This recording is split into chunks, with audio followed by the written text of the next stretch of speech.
আসসালামু আলাইকুম। আমি তুষার ইমরান আর আজকের ভিডিওটা শুরু করছি আমি হজ ক্যাম্পের সামনে থেকে। আমি এই মুহূর্তে যে জায়গাটাতে দাঁড়িয়ে আছি আমার ঠিক পিছনেই হচ্ছে গিয়ে বঙ্গবন্ধু শেখ মুজিবুর রহমান কলেজ, আর তার পাশেই হচ্ছে বঙ্গমাতা ফজিলাতুন্নেসা মুজিব স্কুল। তো আমার আজকের গন্তব্য হচ্ছে মূলত আমি এখান থেকে যাব হচ্ছে উত্তরা মেট্রো স্টেশন। আর আমি আপনাদের দেখানোর চেষ্টা করব যে আমি কিভাবে আসলে এয়ারপোর্ট থেকে বা হাজিগ্রাম থেকে যাচ্ছি হচ্ছে উত্তরা মেট্রো স্টেশনে। উত্তরা মেট্রো স্টেশন হচ্ছে দিয়াবাড়িতে। আমি এখান থেকে আসলে দিয়াবাড়ি যাব আর সেই দৃশ্যটাই দেখানোর চেষ্টা করবো ইনশাআল্লাহ। আমি এই মুহূর্তে যেমনটা বলছিলাম হাজি ক্যাম্পের সামনে আছি, মানে আমার সামনেই হচ্ছে গিয়ে হাজি ক্যাম্প। আর এখানে গাড়ি, এখানে দক্ষিণখান যাওয়ার জন্য গাড়িগুলো পাওয়া যায় এই জায়গাটাতে। আমি এখান থেকে জাস্ট 2 মিনিট সময় লাগবে, হেঁটে এখন মেইন রোডে যাব। এই মুহূর্তে আমি অবস্থান করছি হাজি ক্যাম্পের ঠিক সামনে। আর এখানে যেহেতু রাস্তার কাজ চলতেছে যার জন্য হচ্ছে গিয়ে রাস্তাটা আসলে এখন মূল যে রাস্তা সেই রাস্তাটা বন্ধ এয়ারপোর্ট থেকে হাজি ক্যাম্প আসার জন্য। তো এখানে আসলে অল্প একটু জায়গা দিয়ে সবাইকে হেঁটে চলাচল করতে হয়, এর জন্য এখানে আসলে খুব বেশি ভিড়ও দেখা যায়। আপনারা হয়তো দেখে বুঝতে পারছেন যে আমি এই মুহূর্তে অবস্থান করছি হচ্ছে হাজি ক্যাম্পের সামনে যে মুক্তিযোদ্ধা মার্কেটটা রয়েছে সেই মার্কেটটার সামনে। এখান থেকে হেঁটে আমি এখন এয়ারপোর্টের দিকে যাচ্ছি। আর এখান থেকে এয়ারপোর্ট হচ্ছে একেবারে হাঁটা পথের দূরত্ব। তো যেমনটা বলছিলাম আমি এখন হেঁটে চলে আসছি হচ্ছে এয়ারপোর্টের সামনে। আর এখন একটা ট্রেন যাচ্ছে এখানে, যদি একটু ঘুরে দেখা, এই যে দেখতে পাচ্ছেন একটা আন্তনগর ট্রেন যাচ্ছে।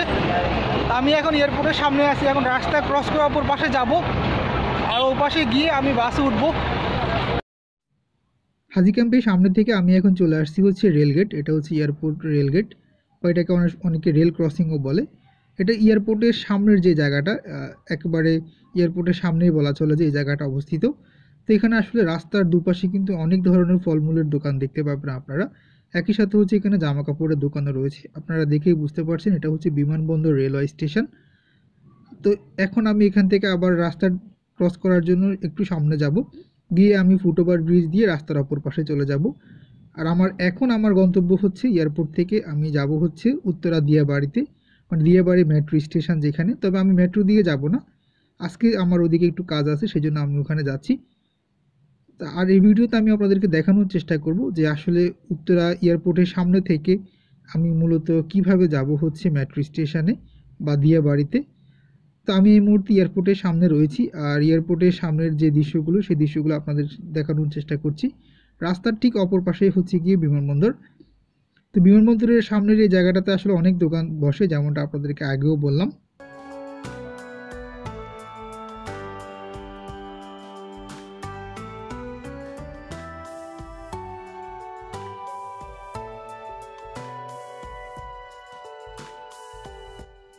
আপনারা যারা নিয়মিত আমার ভিডিও দেখেন আপনাদের নিশ্চয়ই মনে থাকার কথা যে আমি ফার্মগেট যাওয়ার জন্য কিন্তু এখান থেকেই প্রতিদিন বাসে উঠি, এবং আমি সেই ভিডিওগুলো কিন্তু আমার চ্যানেলে ইতিমধ্যেই দিয়ে দিয়েছি, আপনারা চাইলে সেগুলো দেখে নিতে পারেন।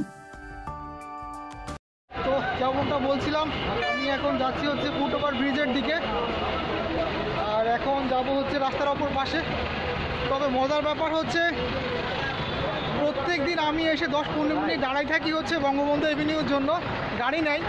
আর আজকে আমি যাব না, আজকে এখানে গাড়ি দাঁড়াই আসছে, এটাই হচ্ছে কি অবস্থা। আজকে যে বঙ্গবন্ধু এভিনিউ এটার নাম পরিবর্তন করে এয়ারপোর্ট পরিবহন রাখা হয়েছে এখন, বিএপি 27। মানে আজকে সব বাস এখানে আছে, কিন্তু আজকে আমি যাব না, আজকে আমি যাবো হচ্ছে উত্তরা দিয়াবাড়িতে। আমি এখন ফুটওভার ব্রিজে যাব, ফুটওভার ব্রিজ দিয়ে রাস্তা ক্রস করব। এটাই হচ্ছে গিয়ে ফুটওভার ব্রিজে ওঠার জন্য সিঁড়ি। আমি এখন এখান থেকে রাস্তা ক্রস করে যাবো হচ্ছে অপর পাশে, রাস্তার ঠিক অপর পাশে গিয়ে আমি আবার বাসে উঠবো। আর আমার আজকে গন্তব্য যেমনটা বলছিলাম দিয়াবাড়ি মেট্রো স্টেশন। তো এটাই হচ্ছে গিয়ে ভাগ্য যে যখন আমি আসলে এখান থেকে বিএপি 27, তারপর হচ্ছে বিকাশ, বঙ্গবন্ধু এভিনিউ বাসটার নাম পরিবর্তন করে এখন এয়ারপোর্ট পরিবহন রাখা হয়েছে। যাই হোক, আমি এই বাসগুলোর জন্য কিন্তু 10 মিনিট 15 মিনিটও দাঁড়িয়ে থাকি। এমনও অনেক দিন হয়েছে যে বাসই সহজে পাওয়া যায় না। তবে আজকে আমি যাব না। আর আজকে দেখেন এখানে কিন্তু এয়ারপোর্ট পরিবহন, তারপর হচ্ছে বিআইপি 27, সব বাসই কিন্তু এখন এখানে দাঁড়িয়ে আছে। তো এটাই হচ্ছে হয়তো নিয়তি বা ভাগ্য। তো যেমনটা আগেও বললাম যে আমার এখনকার গন্তব্য হচ্ছে আমি এখান থেকে আগে যাব হচ্ছে হাউস বিল্ডিং, আর হাউস বিল্ডিং থেকে আমি আবার লেগুনাতে করে যাব হচ্ছে উত্তরা দিয়াবাড়িতে। আর এর সম্পূর্ণ দৃশ্যই কিন্তু আজকে আপনাদের সাথে দেখানোর চেষ্টা করবো ইনশাআল্লাহ। তা আমার এখন প্রথমে গন্তব্য হচ্ছে যে রাস্তার এই পাশ থেকে এক পাশ থেকে অন্য পাশে যাওয়া। আর আমি সবসময় রাস্তা পার হওয়ার জন্য ফুটওভার ব্রিজ ব্যবহার করার চেষ্টা করি। আর আপনারা দেখতে পাচ্ছেন যে আমাদের বিমানবন্দর রেলওয়ে স্টেশন, এখান থেকেই হচ্ছে গিয়ে টিকিট কাটতে হয় এবং ট্রেনে করে যাওয়ার জন্য এখান থেকেই উঠতে হয়। তো স্টেশনের এখানে আসলে যে বড় মাঠটা ছিল, মাঠের এক পাশে এখন কিছু দোকান বসে জামা কাপড়ের, আর অপর পাশটা এখন খালি রাখা হয়েছে। তো ফুটওভার ব্রিজ থেকে আমি এখন নিচের দিকে যাব। নিচের দিকে গিয়ে যে কোনো একটা বাস উঠবো যেগুলো হাউস বিল্ডিং যায়। আর এখান থেকে বাস ভাড়া রাখে হচ্ছে 10 টাকা করে। এয়ারপোর্টের সামনে থেকে হাউস বিল্ডিং পর্যন্ত ভাড়া হচ্ছে 10 টাকা। এখন ফুটওভার ব্রিজ দিয়ে রাস্তার ওপর পাশে যাচ্ছি। আর এখান থেকে আমি চেষ্টা করবো রায়দা বাসে ওঠার জন্য। আর আপনারা যদি কখনো এয়ারপোর্টের এখান থেকে দিয়াবাড়ি মেট্রো স্টেশন যান, তাহলে এখান থেকে প্রচুর সাউন্ডে হচ্ছে, মানে নিচে ইচ্ছা মতো গাড়ির হর্ন দেয়। এখানে এই একটা প্রবলেম আমাদের, যে হর্ন একটা হাতের কাছে পাইলেই হইলো, শুধু হর্ন দিতেই থাকে। তো যেমনটা বলছিলাম, আমি এখন রায়দা বাসে উঠবো। আর রায়দা অথবা যে কোনো বাসে করে হাউস বিল্ডিং চলে যাব। হাউস বিল্ডিং থেকে আবার দিয়াবাড়ি যাওয়ার গাড়ি পাওয়া যায়। আমি এই মুহূর্তে চেষ্টা করছি আপনাদেরকে এয়ারপোর্টের সামনে যে দেওয়ার জন্য। হয়তো আপনারা দেখে বুঝতে পারছেন যে আমি এখন ফুটওভার ব্রিজ থেকে এয়ারপোর্টের দৃশ্যগুলো আপনাদের ঘুরে দেখানোর চেষ্টা করছি। আর এখানে নতুন একটি মার্কেট রয়েছে। এখানে থেকে আপনারা যারা এয়ারপোর্টে কখনো আসবেন চাইলে এখান থেকে কেনাকাটাও করতে পারেন। এই মার্কেটটা আসলে নতুন উদ্বোধন করা হয়েছে। তা আমি এখন বাসে উঠবো। আর যেমনটা আগেও বললাম যে কোনো একটা বাসে উঠে, যেগুলো আসলে হাউস বিল্ডিংয়ের দিকে যাবে, হাউস বিল্ডিং হয়ে যাবে, একটা বাসে উঠে আমি এখন হাউস বিল্ডিং চলে যাব। আর এয়ারপোর্টের পরে হচ্ছে জসীমউদ্দিন, আর জসীমউদ্দিনের পরে রাজলক্ষ্মী, তারপরে আজিমপুর, এরপরে বিএনএস, আর এরপরে হচ্ছে হাউস বিল্ডিং। সে একটু দূরেই আছে বলা চলে। আমি গাড়িতে বসলাম আর এখন যাচ্ছি হচ্ছে হাউস বিল্ডিং। এখান থেকে আগে যাব হচ্ছে হাউস বিল্ডিং, আর হাউস বিল্ডিং থেকে আবার বিএটিসি দোতলা বাস পাওয়া যায় দিয়াবাড়ি যাওয়ার জন্য। ওটাতে করে আমরা যাবো হচ্ছে দিয়াবাড়িতে। যেমনটা বলছিলাম যে এয়ারপোর্টের পরেই হচ্ছে গিয়ে জসীমউদ্দিন। আর আমাদের পল্লী কবি জসীমউদ্দিন নাম অনুসারে এই জায়গাটার নাম হচ্ছে জসীমউদ্দিন। তবে এখানকার স্থানীয় মানুষজন এটাকে জসীমউদ্দিন নামেই বেশি চিনে। যাই হোক, আমরা এখন যাচ্ছি হচ্ছে হাউস বিল্ডিংয়ের দিকে।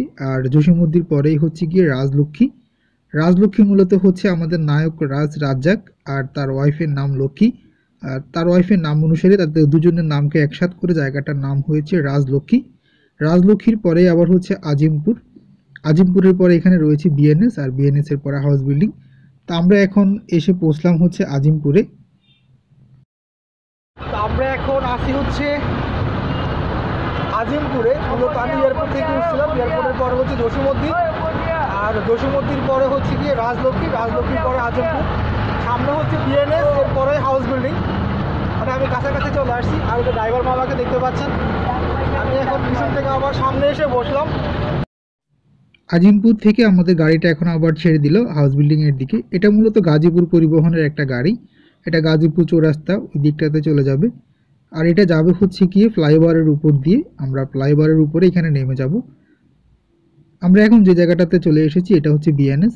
আর এখান থেকে খুব কাছেই হচ্ছে গিয়ে হাউস বিল্ডিং বলা চলে। আর হয়তো আমাদের 5 মিনিটের মতো সময় লাগতে পারে। আর এয়ারপোর্ট থেকে হাউস বিল্ডিং পর্যন্ত আসতে ভাড়া লাগে হচ্ছে 10 টাকা, যেমনটা বললাম। আর একই সাথে হচ্ছে সময় লাগে হচ্ছে 10 থেকে 15 মিনিটের মতো। তো এটা আসলে এখানেও ব্রিজের উপর দিয়ে যাবে বা ফ্লাইওভারের উপর দিয়ে যাবে। তো ফ্লাইওভারের উপরে এখানে একটু যাত্রী ওঠানামা করছিল।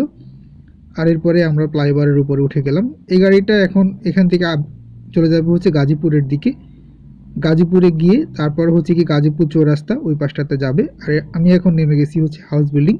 হাউস বিল্ডিংয়ের এখানে বড় বড় দুটো শপিং মল রয়েছে। একটা হচ্ছে গিয়ে নর্থ টাওয়ার, আর একটা হচ্ছে মস্কোট প্লাজা।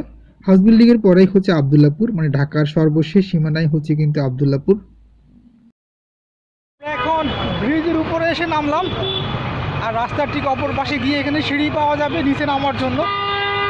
ওদিকে যাব।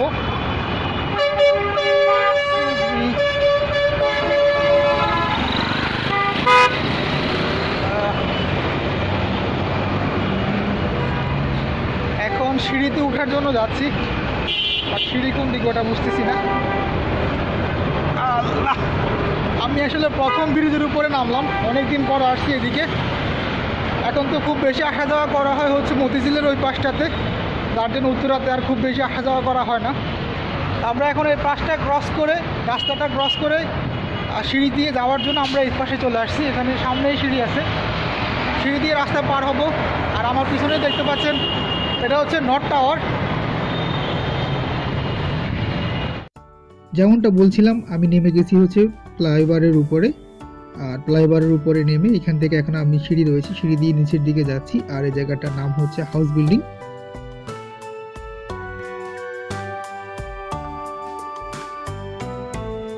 উঠতে সিঁড়ি দিয়ে নিচের দিকে যাচ্ছি। এটা একটা সুবিধা হলো, সিঁড়ি দেওয়াতে ব্রিজ হওয়াতে অনেক সুবিধা হয়েছে। এখন আর খুব বেশি একটা জ্যামে বসে থাকতে হয় না, গাড়িগুলো খুব সহজে চলে যেতে। হাউস বিল্ডিং থেকে আমার এখনকার গন্তব্য হচ্ছে দিয়াবাড়ি। আর এখান থেকে দিয়াবাড়ি যাওয়ার জন্য নর্থ টাওয়ার এবং মস্কট প্লাজার সামনে থেকে আপনারা এখানে লেগুনা পেয়ে যাবেন। আর একটু সামনে হেঁটে গেলে আপনারা এখানে বিআরটিসি দোতলা বাসও পাবেন। তবে আজকে যেহেতু শুক্রবারে দোতলা বাসগুলো বন্ধ থাকে, মূলত শুক্রবারে মেট্রো রেলও বন্ধ থাকে। এখন হয়তো মেট্রো রেল শুক্রবারও চালু করা হয়েছে, 3টা থেকে মেট্রো রেল এখন চলাচল করে শুক্রবারে। তো সেই জন্য হচ্ছে গিয়ে নর্থ টাওয়ারের সামনে থেকে বা মস্কট প্লাজার সামনে থেকে যদি আপনারা বিআরটিসিতে করে যেতে চান তাহলে 3টা বাজে আসতে হবে। আর এছাড়া এখানে সবসময় লেগুনা পাওয়া যায়। তো আমি এখন লেগুনাতে করে যাচ্ছি হচ্ছে দিয়াবাড়ির দিকে। হাউস বিল্ডিং থেকে একটা লেগুনাতে করে আমরা এখন চলে আসছি হচ্ছে মেট্রো রেল উত্তরে। আর লেগুনা ভাড়া নিবে হচ্ছে আপনাদের কাছ থেকে 15 টাকা করে। ওখান থেকে বিআরটিসি বাসও পাওয়া যায়। আজকে বিআরটিসি বাসগুলো নাই, শুক্রবারে বন্ধ থাকে। বিআরটিসি বাসগুলো শুক্রবারে বন্ধ থাকে, আর অন্য দিনগুলোতে কন্টিনিউ পাওয়া যায়। তো আমরা এই মুহূর্তে চলে আসছি হচ্ছে উত্তর মেট্রো রেলে। আমি চেষ্টা করেছিলাম মূলত আজকের এই ভিডিওতে আপনাদেরকে দেখানোর জন্য যে আমরা এয়ারপোর্টের সামনে থেকে কিভাবে আসি হচ্ছে মেট্রো রেল উত্তর। দেখেই বুঝতে পারছেন যে আমি এই মুহূর্তে চলে এসেছি দিয়াবাড়িতে। এটা হচ্ছে মূলত মেট্রো স্টেশন উত্তর। এখানে 3টে স্টেশন রয়েছে, আপনি যে কোনো একটা স্টেশন থেকে ট্রেনে উঠতে পারেন। তবে সবচেয়ে ভালো হয় উত্তর থেকে উঠলে, সেক্ষেত্রে আপনি মেট্রো স্টেশনে মানে বসার জন্য সিট পাবেন। এখান থেকে খুব বেশি একটা মানুষজন উঠে না, এটা সর্বশেষ স্টেশন বলা চলে মেট্রো স্টেশনের। তবে আমার হাউস বিল্ডিং থেকে এখানে আসতে সময় লেগেছিল প্রায় 15 থেকে 20 মিনিটের মতো, আরও কম সময়ও লাগে। আজকে উনি একটু ধীরগতিতেই এসেছিলেন বিভিন্ন জায়গায় যাত্রী ওঠানামা করার কারণে। তা আসলে আপনাদেরকে তো আসলে বলাই হয়নি যে আমার আসলে এখানে আসার মূল উদ্দেশ্য হচ্ছে আজকে আমি যাব হচ্ছে সাভারে। তো এখন আসলে দেখে বুঝতে পারছেন যে আমাদের যে গাড়িটাতে করে আমরা এখান থেকে সাভার যাওয়ার কথা, প্রাইভেট কার, সেই গাড়িটা আসলে চলে এসেছে। আর সেই গাড়িতে করে আমরা এখন সাভারের দিকে রওনা দিয়েছি। তো আমি আসলে আজকে চেষ্টা করেছিলাম যে এই ভিডিওটা আপনাদেরকে মূলত দেখানোর জন্য যে এয়ারপোর্ট থেকে যদি কখনো কেউ আসেন উত্তরা দিয়াবাড়িতে, অথবা উত্তরা থেকেও কেউ যদি মেট্রো স্টেশনের এই পাশটাতে আসেন, তাহলে আপনি কিভাবে আসতে পারেন। তো যাই হোক, আজকের মতো ভিডিওটা এখানে শেষ করব। সবাইকে অসংখ্য ধন্যবাদ ভিডিওটি দেখার জন্য।